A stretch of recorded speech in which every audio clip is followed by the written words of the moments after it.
currently a senior at Miami Carroll City Senior High School.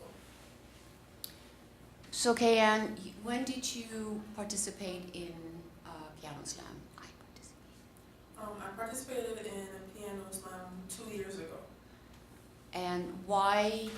What made you want to be part of that? How did you learn about it? And just tell me a little bit about that process. Okay, so firstly, I wanted to do a little bit more writing competitions because I feel like I already built up my writing a little bit more. So, okay. And I really wanted to Start again. Yeah, look at that. So you like that. That's the place that's where I'm going to look at you when you look. Okay, start again. So wanted to participate, that question. So I really wanted to do a little bit more writing competitions. So I looked on Google writing competitions in Miami, and that's how I found PianoSlam. And particularly one reason I really loved it is because they kind of put music and writing together, and I really wanted to know how the performance part of writing went.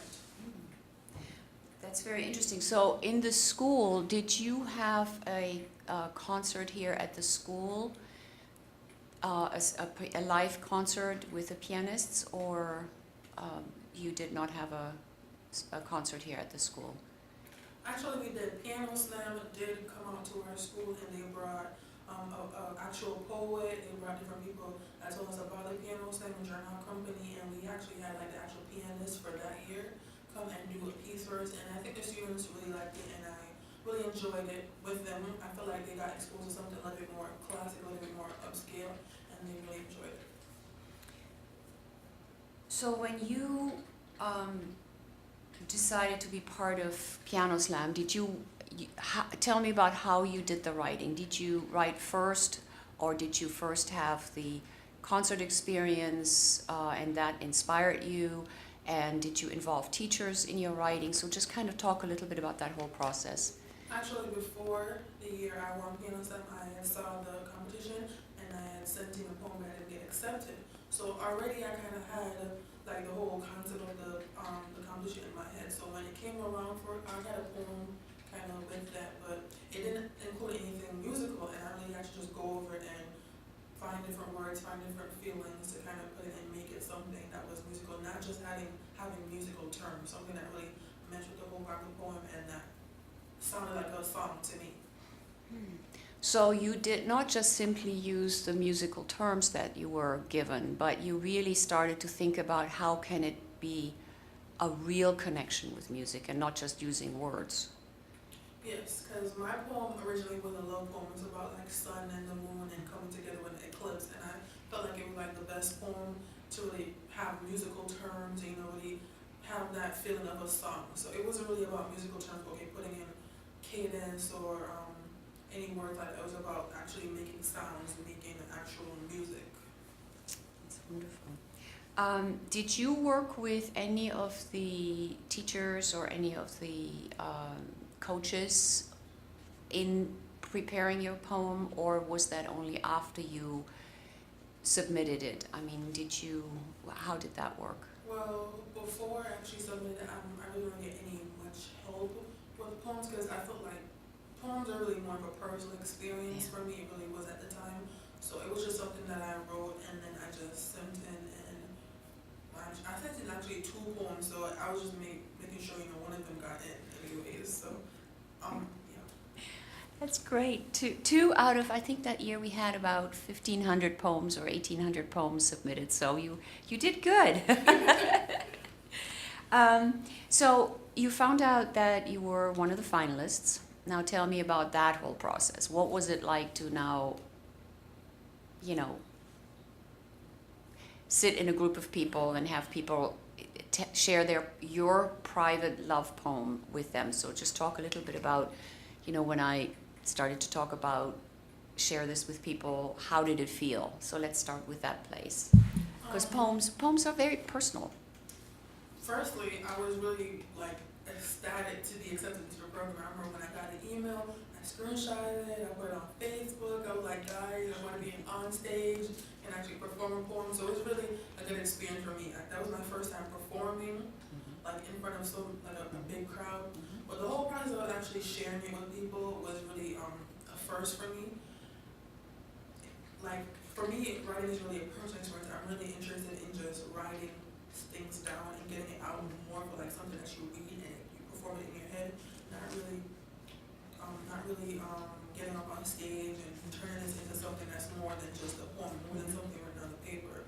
So, coming into the groups, telling people my poem, actually trying to perform it, actually put the emotions in, it was really a new experience for me, and it's still something that I'm really learning to do, because performance poetry and spoken word is really different from actually writing. It's a whole different task, a whole different thing, and it's really a talent you have to master. Like, people can actually be poets that you write, but being a spoken word poet is something completely different.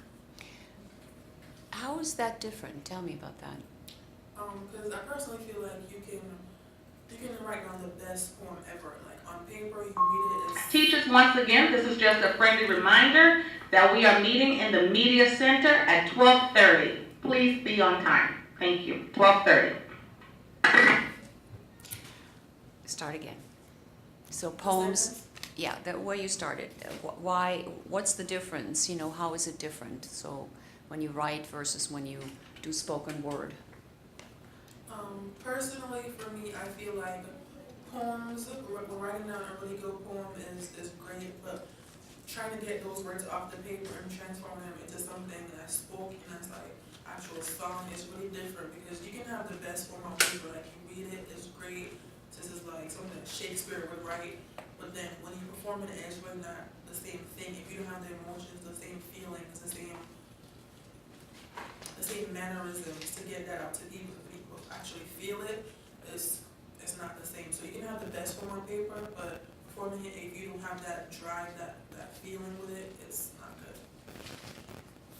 So working with that ensemble, so you were working with coaches, you were working with Theo, you were working in this whole process of creating a show, from having a bunch of young poets and and dancers and all these different people. So how do you feel that whole process went? And just tell me from your point of view, from the very first time you went in to the show on the stage. So how did that work for you? How meaningful was that for you? And just talk about that whole experience. Working with with different coaches and actually reading other people's poems, see how a poem goes from just a literary form to something like performance-wise. It was a really good experience for me. It was really good to see how a whole production came about, like the music, putting the music together with the words, the dancing, lights, action, everything. Like, coming into the Adrian Center that was my first time there, and I was really there. I was like, wow, this is actually real. When I perform in front of a whole bunch of people, it's gonna be actual production. It's not really about me. It's about everybody enjoying this production and everybody really performing their poems and actually feeling great at the end of the day. So working with Teo, my coach, specifically, was really like, he would call me on the phone every night. He was like, who are you reading this poem to? Who is it for? So I really had to like dig deep down. I was like, who was this for when I wrote it? I had to think. I had to come back and like put that in the poem. Like, I can't really just think it in my head. I have to actually produce that, have it manifest into something more than just words. Well, you certainly did, and you did it without a mic, and you had the entire hall lean in and become very quiet to hear every word that you were able to share with them. That was an amazing part, Kayan, how you just didn't freak out. You just went with what you had trained for. And I think in some strange ways, that poem was even better because of it, because you really connected with the audience. It was an amazing, it must have been scary for you, but... Actually, thinking about it now, I remember when I was saying the first words in like the mic, I couldn't hear myself, so I was like, oh my God, should I just run off the stage and go for something? Come in, and like, that would just mess up the whole production, like the vibe would just be completely off. I wouldn't even want to come back on stage. So I remember when like I heard that I wasn't saying anything, and I looked down and there were some people in the front row, and they were just like tuning, like leaned in. I was like, I'm just gonna go ahead. I did this whole practice thing for a couple of weeks. I know the poem. Let me just go ahead and do it. And it turned out great. It did. So now looking back at the whole thing, was it worth it for you? Was it a good, what kind of experience was it for you? Was it something that kind of stays with you, that you can take from, what was your takeaway, basically? My takeaway, it was just a really great first experience for me, actually performing in front of a lot of people, actually meeting really good friends. The girls that I really hung out with during those practice sessions, we're still friends now, and they're really great poets. They really inspire me. Sometimes I don't really think I focus on performance poetry that much, but thinking back to PianoSlam, I always want to go back and do it and do better and learn, because it was a really good experience to actually see how people get their emotions out. Like when everybody was performing, I don't know if you know Natalie's poem was so strong, the way she kind of got it all out, and it really made me really love poetry, not just like writing poetry, like actually performance poetry and the whole making of a production. Like I feel like I would go into that business after that experience, because it's really hectic, but seeing like the finished product come together and seeing everybody really enjoy themselves and actually proud of themselves. So my takeaway from it, like, it was my first big performance ever, and I put it on my resume all the time. I'm like, this is the best thing. PianoSlam 7 finalist.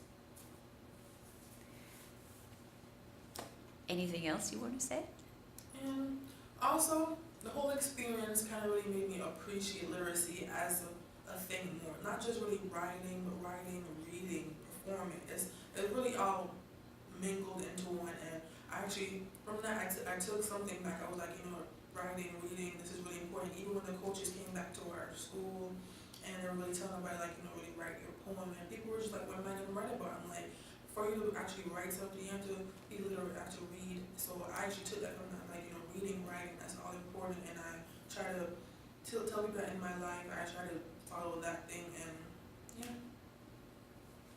Great. Thank you. Again, teachers, just a reminder, we're all in the